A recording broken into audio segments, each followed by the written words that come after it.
अंबेडकर इतने नाराज थे कि उन्होंने 1933 में एक घोषणा कर दी। महाराष्ट्र में एक स्थान है येवला,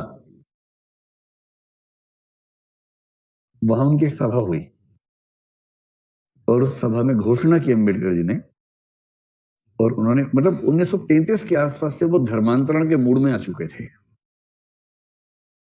33 में कहा कि देखो भाई, मैं हिंदू के रूप में पैदा हुआ, ये मेरे बस में नहीं था, पर मैं आप सबसे वायदा करता हूं कि मैं हिंदू के रूप में मरूंगा नहीं, क्योंकि ये मेरे बस में है।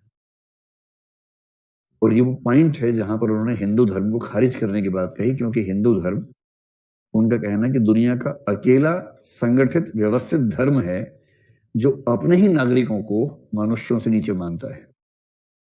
बाकी धर्मों में कम से कम आपको ये नजर नहीं आएगा कि धर्म का ही एक हिस्सा गैर मनुष्य मान लिया जाए। हिंदू धर्म में ऐसा डिस्क्रिमिनेशन था, कास्ट सिस्टम था, और इस जाति व्यवस्था ने एक समुदाय को इतना वंचित कर दिया, उसे मनुष्य मानने से मना कर दिया, कैसे फिर भरोसा करे। तो अंबेडकर इतने नाराज हो गए कि अंत में घोषणा कर दी कि मैं हिंदू धर्म छोड़ दूंगा, मरूंगा नहीं हिंदू के रूप में। इसके बाद महात्मा गांधी ने खूब समझाया कि नहीं अंबेडकर, ऐसे मत करो, ऐसा थोड़ा ना होता, हृदय परिवर्तन करवाएंगे हम लोग मिलकर, सबको ठीक करेंगे, चिंता मत करो। अंबेडकर बोले कि आपके से तो हो नहीं पा रहा इनका हृदय परिवर्तन, 1000 साल में एक आध व्यक्ति आपके जैसा पैदा होता है, अब हम फिर 1000 साल वेट करेंगे।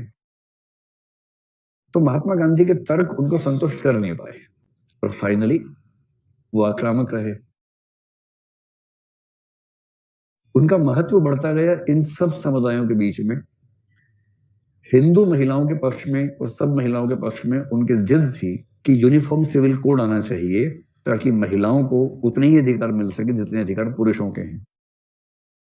अब मैं जो बताना चाह रहा हूं, हम में से कई लोग अंबेडकर को अनुसूचित जातियों का नेता समझ लेते हैं। मैं उनके बारे में पढ़ाता हूं तो सबसे कहता हूं कि जितनी लड़कियां बैठी हैं, विशेष रूप से हिंदू लड़कियां, सुबह सुबह उठते ही सबसे पहले उनकी मूर्ति पे ना एक फूल चढ़ा दिया कीजिए। अगर अंबेडकर ना होते तो आज आप यहां ना होती, घर में चूल्हा चौका कर रही होती। अंबेडकर का ये महत्व है, भी समझाऊंगा क्या महत्व है। और हिंदू महिलाओं की मुक्ति के लिए जितना काम अकेले अंबेडकर ने किया, उतना सब के सब बाकी लोगों ने मिलकर भी नहीं किया। इतना महत्व है उनका। और वो हिंदू शूद्र महिलाओं की बात नहीं कर रहे हैं, वो हर महिला की बात कर रहे हैं। अंबेडकर अगर दबाव न बनाते तो नेहरू शायद हिंदू कोड बिल को टाल जाते। वो टाल नहीं पाए क्योंकि उसके पीछे अंबेडकर अड़े हुए थे। खैर, ये सब होते होते 1946 से 1949 तक उनके हाथ में काम आया भारत के संविधान की ड्राफ्टिंग का। वो संविधान की ड्राफ्ट कमेटी के प्रमुख थे। अंबेडकरवादी लोग थोड़ा ज्यादा क्लेम करते हैं, कहते हैं कि संविधान अंबेडकर ने लिखा है। अभी देखो, जब कोई वंचित वर्ग इस मूड में होता है ना कि समानता हासिल करनी है, वो थोड़ी सी बड़ी स्टेटमेंट देता है, और उससे बहुत नाराज होने की बजाय आपको समझना चाहिए कि उसका मनोविज्ञान कैसे काम कर रहा है। बजाय खारिज कर देने के, उसका मनोविज्ञान समझना चाहिए। हम ये जानते हैं कि सच ये है कि संविधान सभा ने लिखा है, और संविधान सभा ने विभिन्न समितियां बनाई, हर समिति ने अलग अलग भाग लिखे, उनको मिलाकर एक करना, आपस की कॉन्ट्रोडिक्शंस को दूर करना, ये काम जिस कमेटी के पास था, कमेटी वो भी एक व्यक्ति नहीं कमेटी थी, उस कमेटी के प्रमुख अंबेडकर जी थे। और पूरी संविधान सभा में एक ही व्यक्ति, संविधान सभा में क्या, वो संविधान सभा का सलाहकार था, संविधान सभा का हिस्सा नहीं था। BN राव का नाम सुना होगा आपने।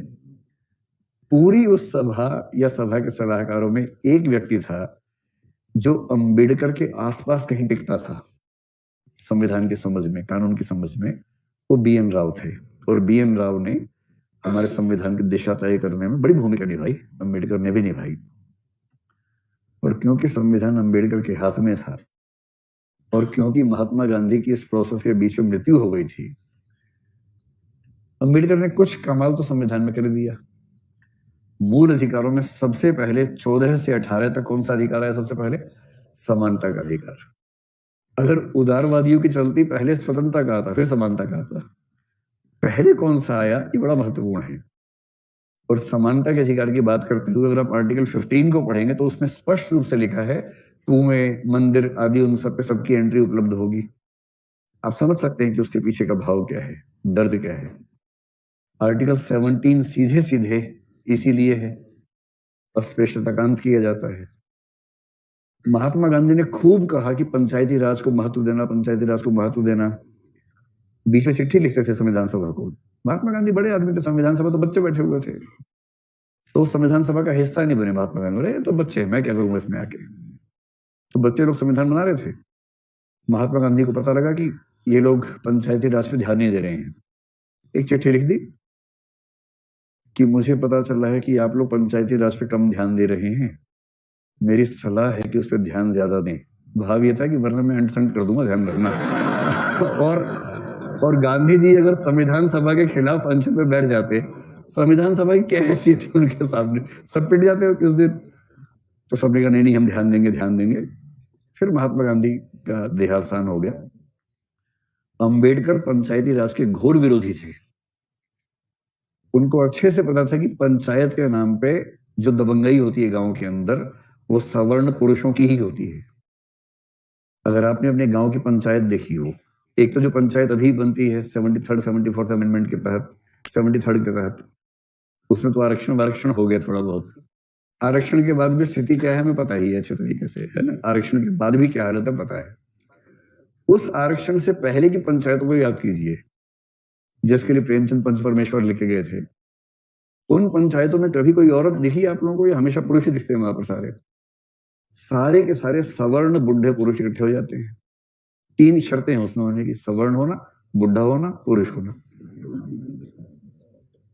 और अगर गांव के सवर्ण बुढ़े पुरुष सारे फैसले करेंगे तो समझ सकते हैं कि जो अवर्ण है उनके पक्ष में नहीं होगा, महिलाओं की भागीदारी होगी नहीं उसमें, और नवाचार की संभावना खत्म, सारे बुढ़े बैठे हैं। ऋषि अंबेडकर ने कहा कि असली अन्याय गांवों में होता है, और यदि ग्रामीण समाज को अन्याय से मुक्त करना है तो पंचायती राज को सबसे पहले खारिज करना होगा। अंतर देखिए, गांधी जी कह रहे कि पंचायत के बिना देश बढ़ेगा नहीं, और ये कह रहे कि जिस तरह से देश को बढ़ाना चाहते हैं वैसे हम नहीं बढ़ाना चाहते, हमें वो अन्याय नहीं चाहिए, हमें पंचायत नहीं चाहिए। और फाइनली पंचायत हमारे देश में मतलब सिस्टम के तौर पे मूल संविधान में नहीं आ सकी। केवल हमने इतना कर दिया कि डीपीएसपी में लिख दिया कि राज्य पंचायती राज को बढ़ाने का प्रयास करेगा, और राज्य सूची में एक एंट्री कर दी पंचायती राज। और राज्यों की छूट है, चाहे तो पंचायती राज कर लें, नहीं तो ना करें। ये तो बाद में 73rd अमेंडमेंट से ऐसा हुआ कि पंचायती राज एक कंपल्सरी सिस्टम बन गया, उससे पहले कहां सिस्टम था।